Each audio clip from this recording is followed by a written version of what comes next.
I was the responsible son, always there for my parents when they needed me. For 5 years, I paid their mortgage and medical bills, while my brother Jason never contributed a dime. I thought it was temporary, but then I discovered the truth. While organizing their tax documents, I found their will. Every asset, every penny they owned would go to my brother. Nothing for me. I felt my chest tighten as years of sacrifice flashed before my eyes. Before I tell you what happened next, let me know where you are watching from today. Hit that subscribe button if you have ever felt taken for granted by family. Trust me, what I did next changed everything. I grew up in a middle-class family in Pennsylvania, the firstborn son, to parents who always seemed to have different expectations for me versus my younger brother. From an early age, I was Carter, the responsible one. I took out the trash without being asked, maintained straight as throughout school, and started working part-time jobs at 16 to save for college. Jason was 3 years younger, and the complete opposite. He struggled in school, constantly got into trouble, and seemed allergic to responsibility. Yet somehow, my parents always made excuses for him. It was always, Jason is just finding himself, or he marches to his own drummer. Meanwhile, I was expected to excel at everything without praise, because that was just what was expected of me. When college applications came around, I received several scholarship offers, but none that covered full tuition. My parents sat me down for what I thought would be a discussion about how they could help with the remaining costs. Instead, they explained that they had not saved anything for my education. They expected me to figure it out on my own since I was so responsible. "You will find a way, Carter. You always do," my father said with casual confidence that felt more like dismissal than faith. I did find a way. I worked 30 hours weekly at a local electronics store while maintaining a full course load in computer science. I took summer classes to graduate early and save money. I ate ramen noodles more often than not, and shared a tiny apartment with 3 other students to cut costs. I graduated with student loans, but far fewer than most of my peers. Jason, on the other hand, got a very different college experience. My parents paid his full tuition at an expensive private university. They bought him a car so he could commute comfortably. They gave him a monthly allowance for expenses. Despite all this support, he dropped out after 3 semesters, claiming college was not his path. Over the next decade, my parents funded one failed venture after another for Jason. There was the music production studio that never produced a single album. The food truck that operated for exactly 2 months before Jason lost interest. The cryptocurrency investment scheme that somehow lost money during the biggest bull market in history. Each time my parents dipped into their retirement savings to bail him out. Meanwhile, I built my career in software development through hard work and determination. By 35, I had a senior position at a respectable tech company, a comfortable condo in the suburbs, and a wonderful partner named Anna, who supported me through everything. 5 years ago, my parents called me in a panic. My father had experienced a health scare that required surgery, and the medical bills were overwhelming them. On top of that, they had refinanced their mortgage to fund Jason's latest venture, and the new payments were beyond their fixed retirement income. Without hesitation, I stepped in to help. I started sending them $1,500 monthly to cover their mortgage. I paid off the remaining medical bills, which totaled over $20,000. When their car broke down, I purchased them a new one. When they mentioned wanting to visit my mother's sister in Florida but not having the funds, I paid for their flights and accommodations. All the while, Jason contributed nothing. He was living in an apartment that my parents were secretly helping him pay for, still finding himself at 32. The discovery happened on a Sunday afternoon. I had gone to my parents' house to help them organize their tax documents. They had mentioned receiving some confusing letters from the IRS, and I offered to look through everything to help sort it out. While searching through their filing cabinet for the relevant papers, I came across a folder labeled Important Documents. Inside was their will updated just 6 months earlier. I would not have read it except that my name caught my eye. The section specifically stated that upon their passing, all assets, including their house savings, investments, and personal possessions, would go to Jason. There was a small paragraph explaining that I, Carter, was financially secure and did not need their assistance. Therefore, I would receive nothing. My hands trembled as I read the document multiple times, certain I must be misunderstanding something. The house I had been paying the mortgage on for 5 years would go to my brother. The car I had purchased for them would go to my brother. Everything would go to my brother, who had never contributed a penny to their well-being. When I confronted them, their explanation stunned me even further. Jason needs the extra help to get established, my father explained matter-of-factly. You have already made something of yourself. You have a good job, a nice place to live. Your brother still needs support. Besides, my mother added with a smile that felt like a slap, you have always been our rock. You do not need anything from us. I left their house that day with a strange hollowness in my chest, like someone had scooped out something vital and irreplaceable. The next few weeks were a blur of painful revelations. I attempted to have a rational conversation with my parents about the will and the years I had spent supporting them financially. I thought perhaps they had not considered how it would appear to leave everything to Jason after I had contributed so much. Their response left me speechless. Carter, we appreciate what you do for us, but that is what family does for each other. Jason cannot help us the way you can. He has never been as capable as you. As the conversation continued, more truths emerged. Not only were they planning to leave everything to Jason, but they had also been funneling some of the money I sent them directly to him. The $1,500 I sent monthly for their mortgage was partially being used to subsidize my brother's rent. Some of the medical expenses I had covered were actually used to bail out another of Jason's failed business ventures. The betrayal cut deeper than I could have imagined. Every sacrifice I had made, every opportunity I had passed up to ensure my parents were cared for, felt meaningless in the face of their deception. I decided to speak with Jason, directly hoping perhaps he was unaware of the situation and would understand my perspective. I invited him for coffee at a neutral location away from our parents' influence. I do not see what the big deal is, Jason said with a shrug after I explained everything. Mom and Dad know you do not need their stuff.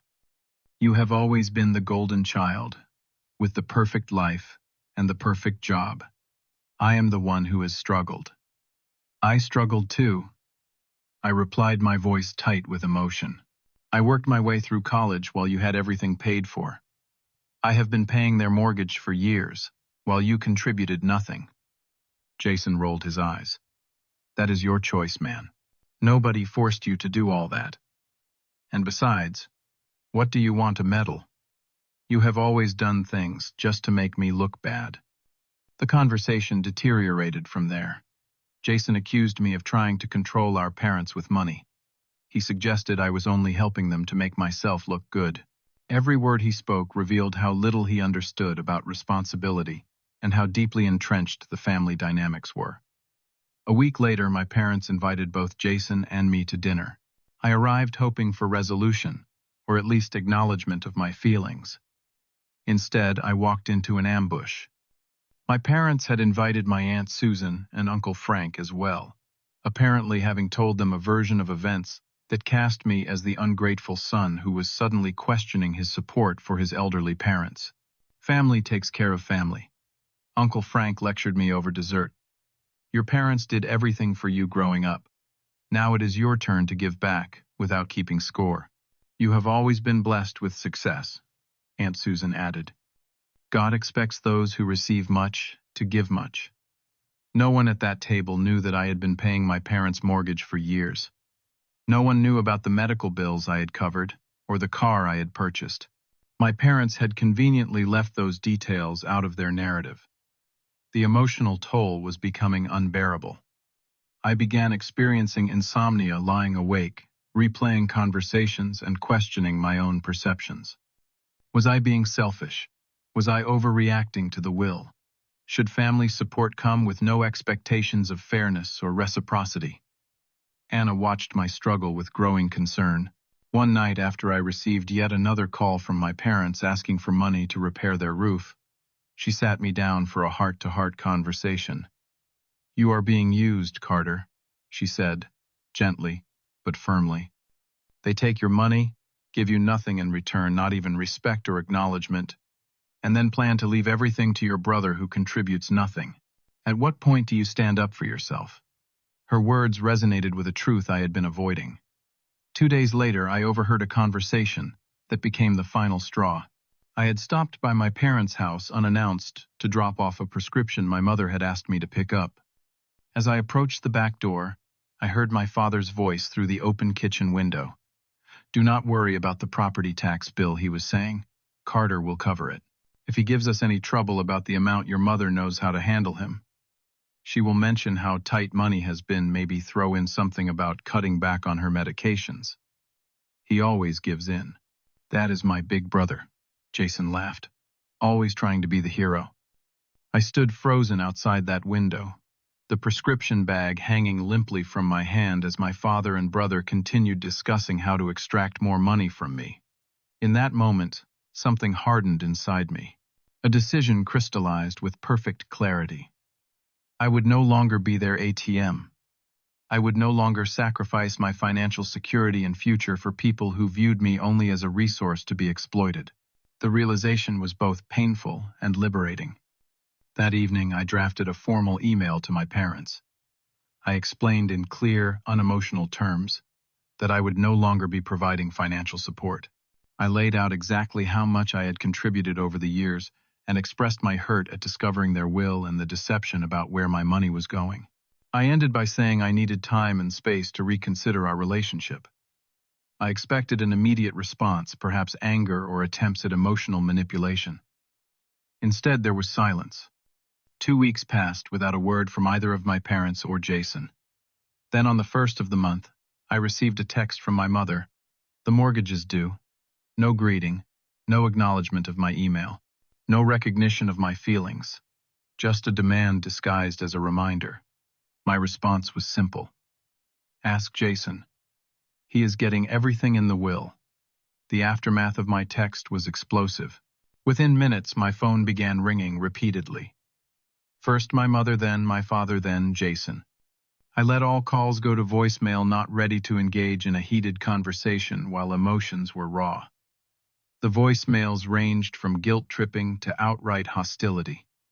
My mother cried about how they would lose their home. My father demanded I stop this childish behavior immediately. Jason called me several choice names I would not repeat in polite company. Next came the text messages, dozens of them flooding my phone throughout the evening. "We raised you better than this. After everything we have done for you, your brother cannot afford to help right now. Is this how you respect your parents?" I turned my phone off that night, needing space from the barrage. When I turned it back on the next morning, I had messages from extended family members as well. My parents had clearly been making calls, sharing their version of events, in which I had suddenly and cruelly cut them off without cause. I spent the day composing thoughtful responses to my aunts and uncles, explaining my side without disparaging my parents. Most responded with platitudes about the importance of family and forgiveness. Only my Uncle Robert, my father's brother, seemed to truly hear me. "Your father has always played favorites," he wrote in a lengthy email. "He did the same with me and your Aunt Cheryl growing up. I am sorry you are experiencing this. Stand your ground, if that is what you need to do for your own well-being." 3 days after my text, Jason showed up at my workplace unannounced. He barged into the lobby demanding to see me, causing enough of a scene that security called me to come downstairs. His face was flushed with anger as he confronted me in front of my colleagues. "You selfish jerk," he spat. "Mom and Dad might lose their house because of you. Is that what you want?" I maintained my composure, aware we had an audience. "This is not the place for this discussion, Jason. Please leave before security escorts you out. You have always thought you were better than everyone else," he continued, his voice rising. "Just because you wear a fancy shirt and work in a fancy building does not mean you can abandon your family." Security did ultimately escort him from the premises, but not before he shouted several more accusations loud enough for the entire lobby to hear. That evening, I received a call from my parents that I finally decided to answer. The conversation was difficult from the start. "We will be forced to sell the house if you do not resume payments," my father stated without preamble. "That might be necessary," I replied calmly. "You are living beyond your means if you cannot afford your own mortgage." "How can you be so cold?" my mother interjected. We are your parents. We gave you life. And I have given you over $100,000 over the past 5 years, I countered. Money that apparently was partially going to support Jason, while you planned to leave him everything in your will. There was a telling pause before my father spoke again. If you continue this selfish behavior, you leave us no choice but to reconsider whether you are truly part of this family. The implied threat to disown me the moment I stopped being financially useful confirmed everything I had come to realize about my place in the family. I was valued not for who I was, but for what I provided. I have always been part of this family when bills needed paying, I said quietly. But apparently not when it comes to inheritance or appreciation. The call ended with my mother in tears, and my father angrily declaring I would regret my decision. I sat in the silence of my living room afterward, feeling a complex mix of guilt, grief, and something unexpected relief. The next day, I received a call from Uncle Robert asking if we could meet for lunch. Over sandwiches at a quiet deli, he shared insights that helped me understand the family dynamics better. Your father has always resented self-sufficiency in others, he explained. It threatens him somehow. Your success makes him uncomfortable because it highlights Jason's failures, which he sees as his own. It is easier for him to keep you both in your assigned roles, you as the provider, and Jason as the eternal child who needs saving. His perspective helped me see that the pattern had been established long before the will, or even my financial assistance. I had been cast in the role of family resource from childhood, expected to give, without receiving, to support, without being supported. The turning point came a week later, when my parents received an official warning from their mortgage company. The reality of their financial situation was finally hitting home. My mother called, her tone noticeably different. "We have been thinking about what you said," she began tentatively. "Perhaps we could discuss some kind of arrangement. Your father and I are willing to reconsider certain aspects of our will, if that would make you feel better." The conditional nature of their offer was telling. There was no acknowledgement of wrongdoing, no apology for deception, just a transactional proposal, resume payments, and they would consider changing their will. "I am not withholding support to negotiate a better inheritance," I explained. "This is about respect and honesty.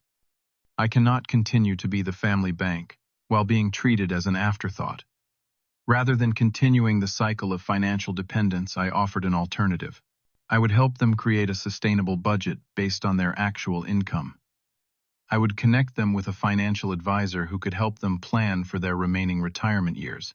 I would even help them explore options like downsizing to a more affordable home. "We do not need charity advice," my father snapped before hanging up. I had made my position clear. The boundaries were set. Now it was up to them to decide how to proceed. 3 months passed with minimal contact between me and my parents. Through Uncle Robert, I learned they were struggling to adjust to their new financial reality. They had received a second warning from the mortgage company and were now seriously considering selling their house. Jason, despite his promises to step up and help, had contributed exactly $0 to their expenses. When pressed, he claimed his own financial situation was too precarious to assist. The irony was not lost on anyone except perhaps my parents. During this time, I focused on my own healing process. Anna suggested therapy might help me process the complex emotions surrounding the family breakdown, and she was right. My therapist helped me work through the guilt that had been programmed into me from childhood, and recognized that setting boundaries was not selfish, but necessary for my well-being. "Your worth is not determined by how much you sacrifice for others," my therapist reminded me during a particularly difficult session, especially when that sacrifice is not reciprocated or even acknowledged. I reconnected with friends I had neglected while dealing with my parents' constant needs. I invested more time in my relationship with Anna, planning a future together that would not be compromised by my family's financial demands. I even began exploring opportunities at work that would require travel, something I had always declined in the past, because I needed to be available for my parents' emergencies. The most surprising development came 4 months after I had stopped financial support. My father called on a Sunday afternoon. "Your mother and I have been doing some thinking," he said, his voice lacking its usual authoritative tone. "We may have been unfair to you. It was as close to an admission of wrongdoing as I had ever heard from him. He went on to explain that they had met with a financial advisor as I had suggested. The advisor had helped them understand their actual financial situation without my support, and had created a plan that involved selling their house and moving to a smaller condo. "We should have been more honest with you about where the money was going," he admitted, "and we did not think it through properly." 2 weeks later, I met my parents for coffee. The conversation was awkward at first, with none of us quite knowing how to navigate our new dynamic. But slowly we began to establish a different kind of relationship, one based on honest communication rather than financial dependency. "We have listed the house," my mother informed me. "The real estate agent thinks it will sell quickly." "That sounds like a positive step," I replied. "Have you found a condo you like?" They had a small but comfortable 2-bedroom in a retirement community, with lower maintenance costs and property taxes. For the first time, they were taking responsibility for their financial situation, instead of expecting me to solve their problems. Jason was notably absent from this reconciliation process. According to my parents, he had reacted poorly to the news that they were downsizing and would not have a house to inherit. The reality of his expected inheritance disappearing had forced him to confront his own assumptions and entitlement. Over the following weeks, I maintained the boundaries I had established while cautiously rebuilding a relationship with my parents. There were difficult conversations about the past, about favoritism and unfair expectations. Not all of these conversations ended well, but each one felt like a step toward something more genuine. 6 months after I had discovered the will, my parents invited me to meet with their lawyer. They had revised their estate plans completely. The new will divided their assets equally between Jason and me, though those assets would be considerably reduced after their downsizing. "We want to be fair," my mother explained.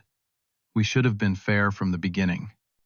The irony was that by this point, I no longer cared about the inheritance. The experience had taught me that my worth was not tied to what my parents thought of me or what they chose to leave me after they were gone. I had created my own success, my own stability, my own family with Anna. In fact, I had decided to create my own legacy. I established a small scholarship fund at my alma mater, specifically for students working their way through college without family support. It felt right to transform my painful experience into something that could help others in similar situations. Jason and I had a long overdue conversation around the 8-month mark. It was tense and difficult but necessary. "I never realized how much you were doing for Mom and Dad," he admitted reluctantly. "I guess I just assumed they were fine on their own." "They let you assume that," I pointed out, "just like they let me assume my support was temporary and appreciated." We did not resolve all our issues in one conversation, but it was a start. Jason had begun working a steady job for the first time in his adult life, facing the reality that our parents' resources were limited, and his safety net was not as secure as he had believed. A year after discovering the will that had changed everything, I sat with my parents in their new condo. The space was smaller but felt lighter, somehow unburdened by the weight of secrets and unspoken expectations. "We are proud of you, Carter," my father said, the words I had waited decades to hear. "Not because of what you did for us, but because of who you are." I was not sure I fully believed him yet, but I appreciated the effort. Building trust after such a fundamental breach would take time, more time than undoing the will's injustice. The most important lesson I learned through all of this was that sometimes the hardest boundaries to set are with the people we love most. Sometimes the greatest act of love, both for ourselves and others, is to stop enabling destructive patterns and demand honest, respectful relationships. I no longer define myself as the responsible son who sacrifices everything for his family. I am simply Carter, a man who values honesty, fairness, and genuine connection. A man who knows his worth is not measured by how much he gives, but by the integrity with which he lives. Have you ever had to set difficult boundaries with family members who took you for granted? Share your experience in the comments below. If this story resonated with you, please hit the like button and subscribe to hear more real-life lessons about family dynamics, self-worth, and the courage to stand up for yourself. Thank you for listening to my journey. And remember, sometimes the hardest choices lead to the most meaningful growth.